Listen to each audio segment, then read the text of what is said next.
Hey everyone, it's Frank Abagnale and welcome back to the channel. Today, we're diving deep into the world of option selling. Now you might be thinking, Frank, options, isn't that super risky? And yeah, you're not entirely wrong, but here's the thing, when done right, option selling can be a powerful tool to generate consistent income.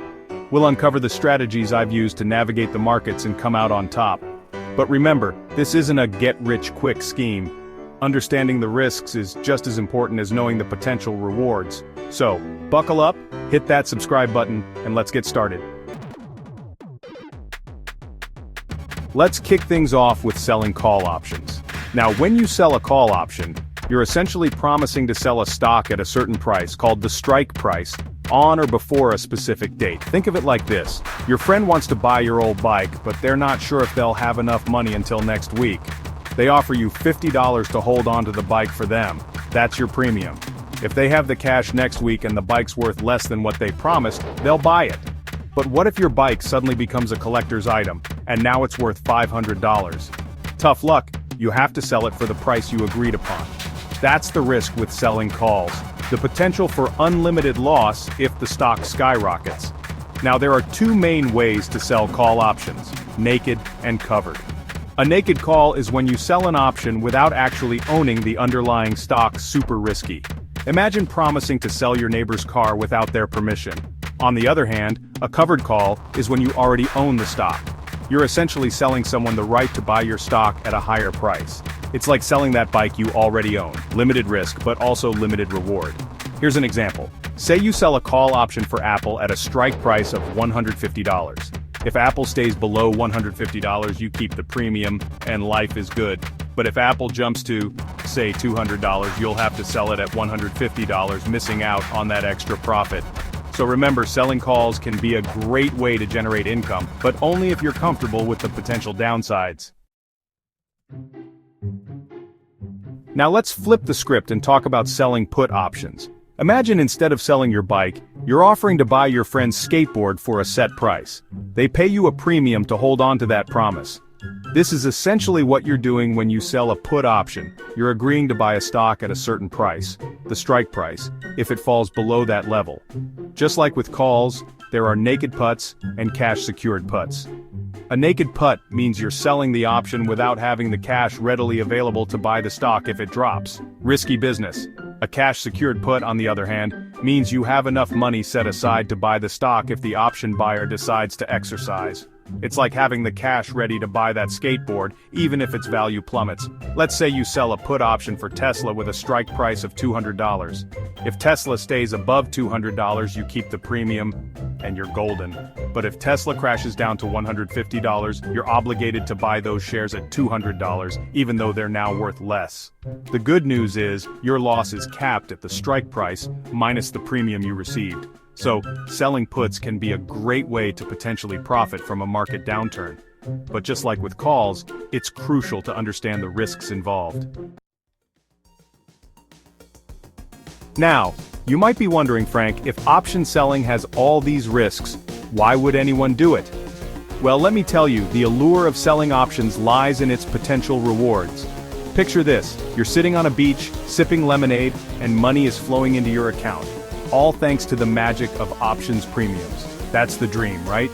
One of the biggest advantages of selling options is something called time decay, or theta. Think of it like this. Options are like ticking time bombs, and the closer they get to their expiration date, the less value they have. As an option seller, you're on the winning side of this equation.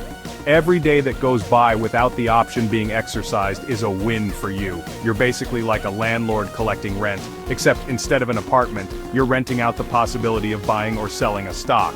And here's another secret, most options expire worthless. That's right, they just disappear into thin air. Why?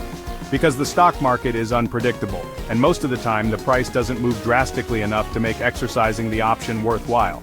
As an option seller, you're banking on this statistical edge.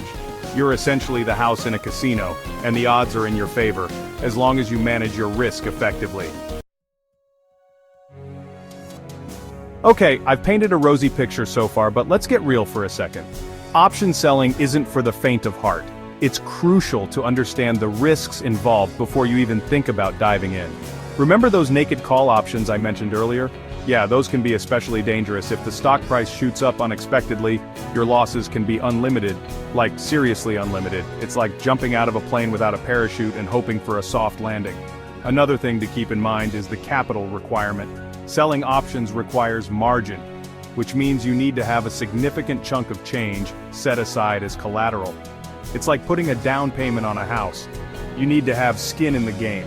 And even if you're comfortable with the risk and have the capital, there's always the dreaded black swan event. Those unexpected market crashes that can wipe out your portfolio faster than you can say margin call. Remember the 2008 financial crisis? Yeah, not exactly a great time to be a naked option seller. So, how do you mitigate these risks?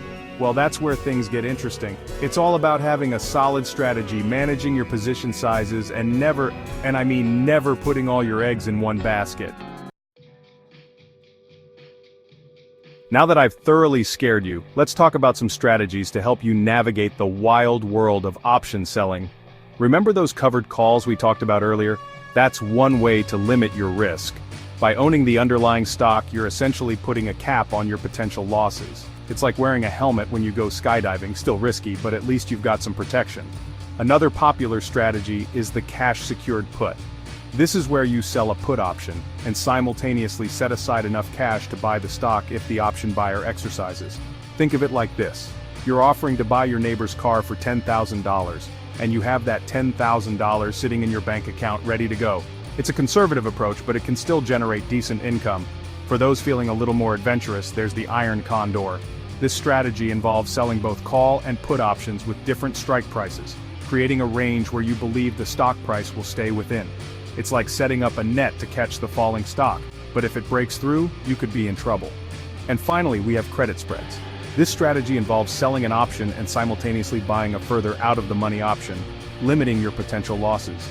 It's like buying insurance for your options trades. It costs a little extra, but it can save you from a major headache down the road. So there you have it, folks. That's a crash course on option selling. Remember, it's not about getting rich quick, it's about generating consistent income over the long haul. Just like with any investment strategy, it's crucial to do your research, understand the risks, and never invest more than you can afford to lose. If you found this video helpful, give it a thumbs up, hit that subscribe button for more financial insights, and let me know in the comments below if you'd like me to dive deeper into specific option selling strategies or risk management techniques. Until next time, happy trading.